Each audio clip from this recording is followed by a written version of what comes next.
Oke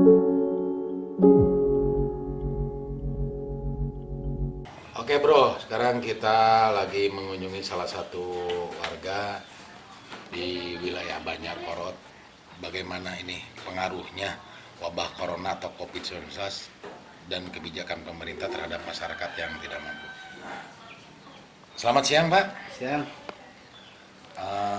Boleh kenal nama Bapak siapa? Supriyatna Supriyatna. Tinggal di mana Pak alamatnya Pak? di Banjar Kolot, RT 4 RW 12, Banjar Kolot RT 4 di kota apa tuh Pak? Kota Banjar ya? Kota Banjar, Pekerjaannya apa seharinya Pak? buruh harian. Buruh harian. Gini Pak, mungkin boleh bertanya, apa yang Bapak lakukan keseharian setelah ada wabah corona dan keputusan pemerintah tidak boleh keluar rumah? Sebenarnya ada sebab corona ini, buruh harian saya itu tersendat seperti yang hajatan, terus kita bawa orang ke Bandung, kemana itu nggak boleh. Jadi sebenarnya ada sebab corona ini, saya nggak bisa kemana-mana karena ada aturan surat edaran dari Kemendag. Oke gitu Pak ya. Terus bagaimana menutupi kebutuhan keseharian Bapak untuk makan, untuk apa kebutuhan sehari? Ya, kita pindah ke tetangga, apa kita kasbon ke warung, apa gimana, itu juga agak sulit lah seudahnya ada corona ini gitu. Itu juga ada paksaan lah dikit ke tetangga, apa kemana, itu juga pinjamnya kayak gitu gitu. Terus gini Pak, mungkin ini ke pribadi langsung ya. Apa yang dirasakan setelah adanya wabah corona dan larangan keluar rumah? Keseharian Bapak ini yang dirasakannya apakah menutupi kebutuhannya atau gimana, atau yang rasakan memang sakit atau pedih sekali gitu Pak dengan kejadian seperti wabah ini? Ya, sebenarnya ada kejadian corona ini disebut pedih ya pedih, disebut ya sakit ya sakit. Karena apa? Kita sehariannya kerja udah ada flat, ibaratnya ada kerjaan tiap hari, sekarang disendatkan seperti ini. Tapi kan itu tidak diharapkan oleh manusia, itu memang takdir Gusti Allah. Iya, Bapak tidak bisa menerima gitu bahwa hal ini bukan suatu kesengajaan. disebut tidak menerima, ya ini kan semua satu dunia. Nggak nerimanya kok sampai segininya gitu. Musibah ini sampai masyarakat itu nggak bisa apa-apa gitu. Seperti saya kayak gini gitu. Atau mungkin lagi diingatkan sama yang Maha Kuasa, kita harus sabar, harus sadar, harus pasrah, banyak kesalahan gitu, atau kalau perlu ya kita diperdalam untuk ibadahnya gitu, gimana? Ya oke lah kalau masalah ibadah-ibadah kayak gitu, oke itu udah kewajiban. Tapi dikasih musibah kayak gini, seperti kayak gini, saya kayak gini kan kerja harian, yang mau tabah gimana, mau ikhlas gimana, soalnya kan dituntutnya keluarga, itu kan dituntut dari perut gitu. Kalau kita lapar gimana kan gitu. Nah ini misalkan gini Pak, ternyata pemerintah mengambil kebijakan kembali bahwa belum bisa memberikan kelulusan atau dinyatakan bahwa COVID-19 ini aman di wilayah Bapak. Terus artinya larangan itu diperpanjang. Bapak bisa memperkirakan nggak bagaimana nasib yang Bapak rasakan atau kedepannya baik keluarga ataupun hal yang lain dengan masyarakat yang lain? Nah itu dari pihak pemerintahan kita sendiri harus ada kontrol lah ke tiap masyarakat untuk orang-orang yang tidak mampu seperti saya kayak gini.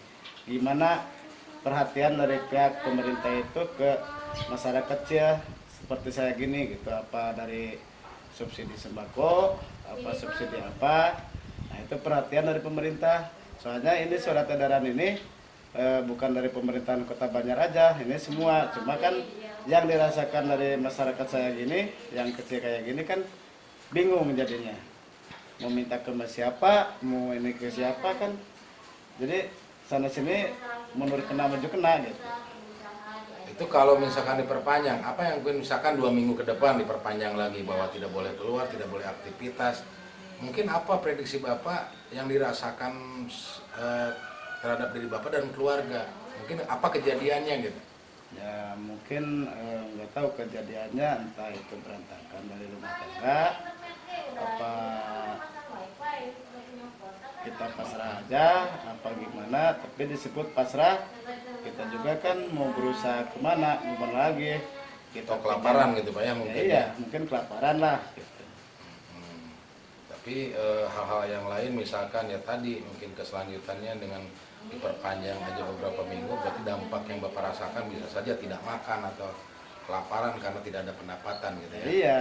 Terus harapan Bapak ini dengan kejadian-kejadian ini yang paling inti terhadap pemerintah itu bentuk apa gitu Pak, harapan terhadap pemerintah selain dari perhatian segala macam pembagian sembako, dan itu juga ada kapasitas biasanya yang dibagi sembako itu sudah tercatat dari dulu dari data BPJS, sementara sekarang secara umum dirasakan gitu kan. Itu gimana harapannya terhadap pemerintah? Kalau harapan dari pihak kami itu dari pihak pemerintah Kota Banjar khususnya, tolonglah ada perhatian ke masyarakat, terutama kasih surat edaran ke RT, ke RW untuk masyarakatnya untuk memberitahu entah itu dari kesehatannya, entah itu dari sembakonya, entah itu dari yang dibutuhkan dari kami itu perhatian penuh dari pemerintah. Atau selama ini Bapak punya surat BPJS yang dikeluarkan oleh pemerintah daerah ataupun pemerintah pusat dengan ketidakmampuan ini? Ada. Berarti Bapak memiliki. Nah biasanya kan yang mendapatkan surat itu otomatis akan dapat bantuan baik itu BLT ataupun bentuk raskin atau segala macam gitu.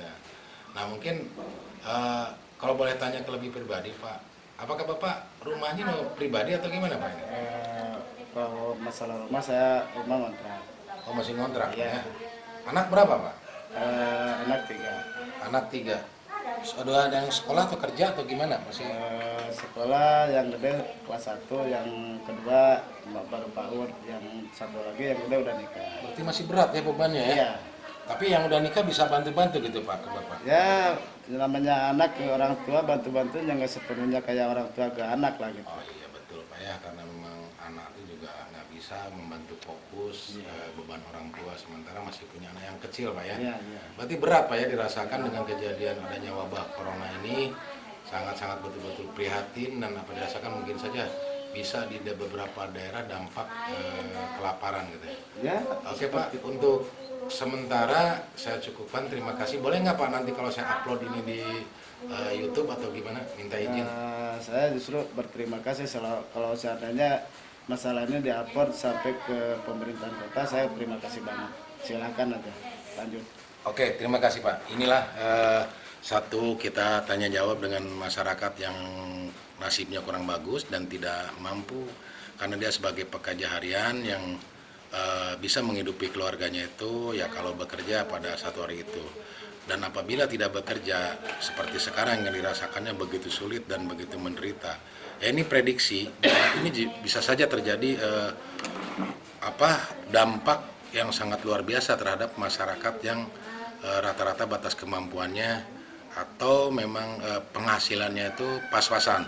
Sehingga juga dari hal ini ke pemerintah betul-betul dalam mendata ini harus juga selektif dan harus paham betul-betul tingkat RT dan RW dilibatkan sehingga tidak menjadi salah sasaran. Kalaupun itu ada dari harapan Bapak Supriyatna tadi mengharapkan bantuan dari pihak pemerintah atau perhatiannya, bentuk perhatiannya terhadap masyarakat yang kena dampak dari virus corona ini. Nah, mungkin ini salah satu gambaran kita bicara dengan masyarakat yang memang nasibnya kurang mampu, dan kita juga tidak akan satu orang, nanti akan kita bicara beberapa sampel dan di beberapa daerah untuk terus bicara dan komunikasi dengan mereka apa yang dirasakan oleh mereka satunya. Maka dari itu saya berharap juga kepada pemerintah mohon segera apa yang menjadi harapan masyarakat yang di bawah ini betul-betul segera terrealisasi, karena dalam hitungan 1, 2, 3 hari aja mereka sudah tidak bisa melakukan pekerjaan. Ini sangat memprihatinkan keadaannya. Oke, untuk sementara saya ucapkan sekian, terima kasih. Bye, Abah Sukarna.